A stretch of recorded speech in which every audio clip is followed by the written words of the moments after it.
Yo, we bite. Frag Talk in the building, Man. What's going on? What's going on, people? I'm a shiny It's your boy Big Sin Mr. Inbox himself. himself. That's him. He ain't do his. 2026, man. We trying to. And we have the real deal AD, our partner, man. our partner, came through, I'm talking blessed us with some frags. I'm talking about serious heat. Yeah, I'm talking. my boy got some heat. I'm talking about man. Yeah, so he came through, and we're gonna talk about some fragrances. We're gonna kind of, pick his mind. See how he feel about certain fragrances and his favorite notes, stuff like that. And then we're gonna get into a few fragrances that he brought, and just discuss, and it actually be a first impression for me and Sin. Yeah, because he got some stuff that Yeah, I've so, never smelled. Sit back and enjoy what we got going on. Okay, brother AD. Yes, sir. What's going on, sir? All right. We all here to talk fragrance. Mm-hmm. What was your earliest memory of a smell that moved you? The earliest Good one. That's a good question. So my earliest fragrance that I had a chance to smell was it had to be because my dad, he had just a table full of cologne too, and I guess that kind of like it just handed down. You know what I'm saying? I got you. So I would say it had to be Eternity. Okay. And the thing that really set it off was Polo Blue and Classic. and Burberry Brick. Burberry That's Brick. like Classic, that. classics. What was your first encounter with fragrance, bro? I would have to say my first encounter. I'll go back to high school. Yeah. And my cousin Lateria, she bought me Dracar Noir. Okay. And I was like a freshman in high school. But when I really kind of, really understood the whole art of things, and then plus, bad boy, Issy expression was Izzy, girls get dizzy. Yeah. So when I started, I'm like, oh, okay. That's what they mean. Yeah, so Issey Miyake, that's when I got into that, the juke, the happy, but I would say my first, when I really got into it, it's probably gonna be Baccarat. Okay. Well, for me, what put me in the game, like I said, I had to go back to high school, like 9th grade. It'll be that curve, bro. The curve. Oh yeah, that curve. Yeah. I'm talking about put me all the way in the game. Curve and make a swerve. You feel? I'm talking about. But yeah, cause I had that. My favorite was the Issey Miyake Blue. Yeah. You remember that one? I tried the old one. Man, back in the day, you couldn't tell me nothing walking through the club. What you talking about? Yeah, Issey Miyake though. Like you said, the one that really put me all the way in the game as far as like, this is what I'm gonna do, is that Creed Silver Mountain Water. Oh yeah. That was my first niche purchase back in Cliff Terry days. Oh yeah, Cliff Terry thing. Yeah, we need to do an episode. But listen, that Cliff Terry now. Cliff Terry, we had some times. I'm talking about big time. But I used to see him, and he used to, post stuff and talk about different fragrances, and I was like, okay, I want to smell that. I want to smell that, whatever. But I never really just ventured out. And then one day, me and my wife, we went to Saks, and she was like, "You don't have no cologne?" I'm like, "I got some." I said, "But I've kind of lost them down through the years." Yeah. And I bought a Hermes. I forget what's in the circle. I forgot the name of it. Little something in the circle bottle. And I was like, "Oh, okay." I said, I started spraying it and getting some compliments, and I'm like, Okay, now I see what it is. yeah. And then my first niche, that Baccarat X-Straight. I paid retail. So I want about $450. No, I wanted it if I paid retail. About $450. Man, I think my first one that actually pushed me off into like doing content, started like doing fragrances and it's just really just started like doing fragrances, doing just the whole spiel, just getting into it. I think when I first got my nose on the Oud Satin Mood Extrait, I just knew I gotta talk about it. I feel like I had to talk about it. Yeah. I had to talk Okay. about it.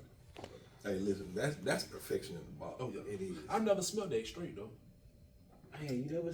Not that straight. It's really not that big of a difference. I mean, projects more. I mean, it has a little more. Hey, 'cause this shit already strong. Yeah, It's strong. but the straight one, That's one, good. two spray. Yeah, The Yeah, straight that's all. That's potent. all. Okay. I Straight had some on potent. my jacket. It lasts for months. I It was on believe my it. jacket. All right. Mm-hmm. Okay, brother AD. Yes, sir. When did you realize fragrance would be more than just a hobby? When I decided early on in my journey of smelling fragrances that I was like, I just want to get some high quality stuff. Yeah. And when I started like getting a few high quality niche and certain designers, I was like, okay, I understand now. I understand the art. I understand where my path is going. I guess. So, you know, I just made a trajectory like, well, I'm finna start doing this. I'm going to my own lane. Yeah. And I just never strayed from there. Hey, Yeah. Okay. So let me ask you a question. So when you smell a fragrance, and this is off the dome, do you just smell it just for the notes, or do you kind of try to figure out the story or the way that the perfumer is trying to go with the scent? It's actually both, especially when I look at the houses.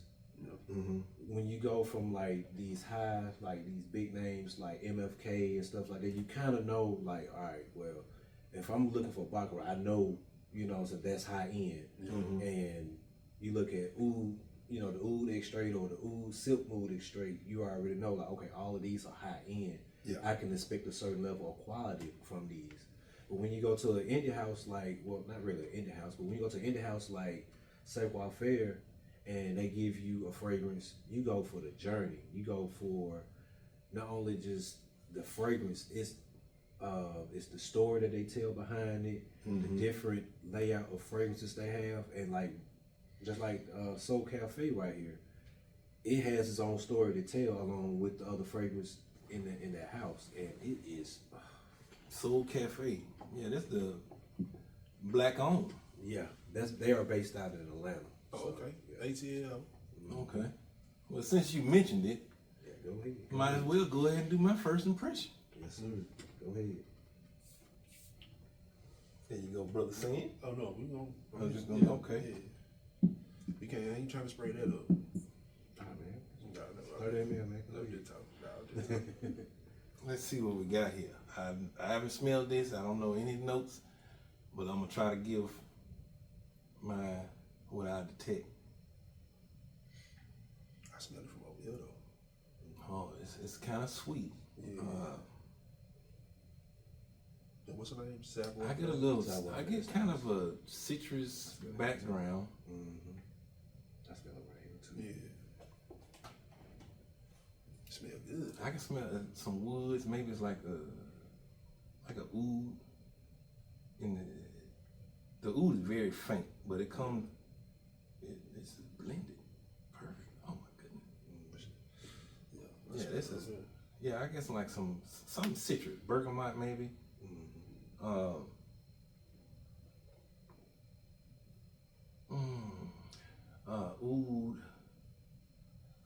I want us to. I think I detect a little leather. But this is good. Yeah, I'm definitely getting a bottle of that. That is. Oh yeah. That's a banger right there. Yeah, it is. That's definitely a banger right there. Yeah, it is. It also has a hint of coffee on the base if y'all Okay. catch that, you know. Okay. Probably Yeah. gotta dry down some more. Mm-hmm. Yeah, that's fine. So what other from that house that you've heard about or So smelled I yourself? did videos of a box that one of my coworkers he had went and got some samples of, and it was one called Italiano Americano Auditory and Chemistry. Now chemistry and oratory is well, it's called oratory. Oratory is my second favorite from that house. Chemistry has to be number 3, and I know they got other ones, but I haven't smelt those. The Italiano Americano kind of lost me because it smelled. Try this on skin, bro. Go ahead. It smelled a little too macho for me, so I was like, I had to kind of. I like how oratory kind of dialed it down, and I was like, okay, that's it. Okay. Yes. No, see on skin it changed a little bit. Oh, okay. I get more of the citrus on skin, Gotcha. It kind of smells like an orange blossom or something. a little less oud. Yeah, like the oud is faint. The oud is Yeah. real faint in it. I think that's why it's so approachable, and that's why people in the community they just love it. Yeah, so. Yeah, I mean, it don't even smell like a designer. You know, something. You know, I don't know if this might just be me, but I feel like I can smell the difference between a niche Oh, yeah. and a designer. You definitely can. Yeah. This don't smell nothing like a designer at all. Yeah. This is, It's all about the ingredients, and that's what I'm here for. And how it's blended. yeah, It's all about that blend. Whip game. yeah. That That has a serious with that smells good. Yeah. Okay. Another question. Okay. Do you believe fragrance should be worn for yourself or for others? To me, I believe fragrances are just an extension of an art form from that person. So not only do I wear it for me, I wear it for the experience. I wear it for people around me because it is a fantastic statement piece when you're approaching people and they be like, Damn, man. yeah. They look at you and they're like, okay, what is that? And then you tell them, they're like, okay, I don't know what that is. Yeah. Or it might trigger something in them. They're like, okay, then well, I'm finna go look that up later on. And they look at them like, okay. So I do it for the experience. I do it for people around me, and it makes me feel good that knowing that I got something on that just it's a statement piece. Yeah, make Yeah, somebody like, whoa. it's a conversation starter. Yeah, Exactly. what it is. Yeah, icebreakers they say. Yeah. Okay. Other question, Brother AD. How do you balance creativity with wearability? It all goes with the mood, how you feeling that day. Especially like I'm big on how I feel that day, what the weather's gonna be, what the seasons, stuff like that. So I get creative in senses like, okay, so time out. Everybody, you can wear any scent that you want throughout the entire year. That's not subjective. That is your prerogative. But when it comes to me, this is what I do. I got fragrances that go for the summer. I got some for spring and summer. I got some that I can wear from early spring to early fall, and all kinds of stuff like that. Now, I get creative. I sometimes I wear my freshies during the cold seasons. Sometimes. Okay. And then I might go one day. I might go dark during the spring. You know what I'm saying? But not in the fall. I mean, not in the summer, because when that sun hits you. Now you next to the fresh God. I'm a fresh guy. Oh, I know. Hey, Next to the fresh God. Now. I'm here for it. I'm here for it. Hey. So what about y'all? Question.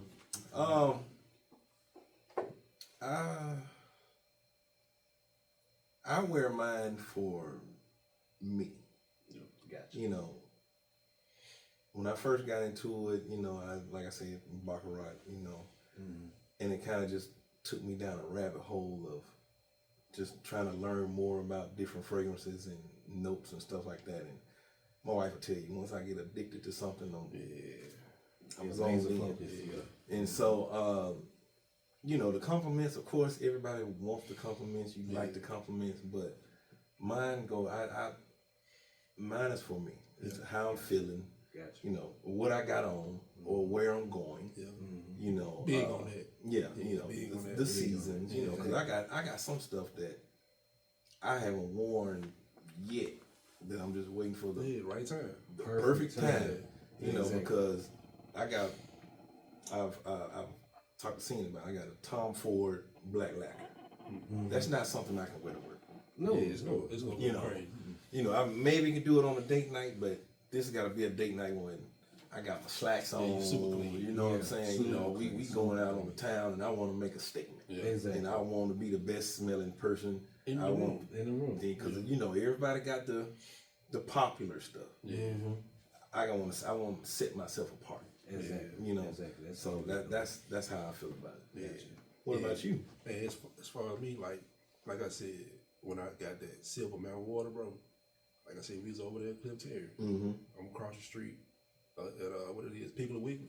Oh yeah. Man, the chick ran me down, bro. I'm like, damn. It's like that. You like You know what I'm saying? Cream Yeah. like that. Yeah. And ever since then, bro, I just been testing this, and you know what I'm saying. Okay, like you said, bro, I'm gonna wear this during the winter. You know what I'm saying. I'm gonna wear this during the spring, summer. So, yeah. Yeah, I think do you have a story of somebody hunting you done like mine? I was in Publix. Oh. And I had this this white lady, and she might be maybe in her 60s, you know. And I'm just in there, and she was like, "Oh my gosh," she's like, "What do you have on?" And I was like, "Oud Satin Mood." And she was like, "Okay, I need to get my husband some of that." You know, I was like, Yeah. "Damn, okay." Hey, and 70 bottles later. Yeah, $70. Telling you, it's a wrap. Real talk. And what about you? So this is kind of like piggyback off y'all because I bought this fragrance because of y'all. So I bought City Rhythm Miami. I bought a decan of it. And I wasn't in the game like that. I just I had a few, you know what I'm saying, but I ain't had nothing, you know, worth like mentioning. So I bought that and I wore that to Memphis last year. It'll be 2024. I wore that to Memphis in 2024, and we was walking around the Bass Pro Shop because you know it's the pyramid and it's a hotel on top of it. So we was just walking around there, and the lady just stopped my girl. She was like, "Hey, I don't want to be disrespectful, but I need to find out what he got on because this smells good." And so I told her, I'm like, "This is City Rhythms Miami," and she was like, "That smells really, really coconut. good." That Yeah. coconut. Yeah, that coconut. Yeah, that coconut, yeah. Yeah, that Miami was good. I think in was it Puerto Rico? I think Puerto Rico. I tried. Well, I still got Miami and Austin. Austin smelled pretty good too. Okay, yeah, Puerto Rico was probably. I want to know why does what is that 2654? Why does that get so much hate? Y'all smell that? I haven't smelled I haven't. 20. Who But made that? did you know? 2654, I think. Yeah. No, I But haven't. did you know? City Rhythm and House of Prisma, they were together. Yeah. But They split apart. Yeah, they split up. So if you smell that topaz is nothing but Miami. Yeah. It's same color and yeah. everything. Yeah. So yeah. Yeah. Okay. You said House of Prism. Prisma. Yeah. Is that who make Amethyst. Vertices. They make something Citron. Yeah. It's another one. Yeah, I've seen that Aquamarine. smell. Yeah, which one Pat smell like Pat be hyping up? Aquamarine. Aquamarine? Okay. Topaz. Okay. And amethyst. I think that's one of the amethysts. Yeah, I think it's amethyst. Okay. Okay. Another question for you, Brother AD. Okay. What's a fragrance that you would admire but you wouldn't wear? Oh, that's a good question. I don't know. I'm looking at my collection. I got a lot. Yeah. What I wouldn't wear, I wouldn't wear probably Amouage Jubilation 40. I like it's a nice fragrance, but to me it doesn't last as long as I would like it to. The 40? The 40. It doesn't last long. That's supposed to be That's the on my strongest. Yeah, that's the That's strongest supposed to be one. the strongest one. 40%. I got Amouage Black Iris and it lasts. That's an EDP and it lasts longer than that. Yeah, I heard that Black Iris is crazy as far as projection, but I heard it's kind of challenging to. Yeah, Because I smelled it once, and it was a couple of years ago, and it actually didn't smell bad to me. But I think because does it have licorice in it or something like that? Licorice and it's real smoky. Yeah, like smoked leather, frankincense, myrrh. Yeah, Yeah, that fragrances. Yeah, very, very Middle Eastern. Oh, okay.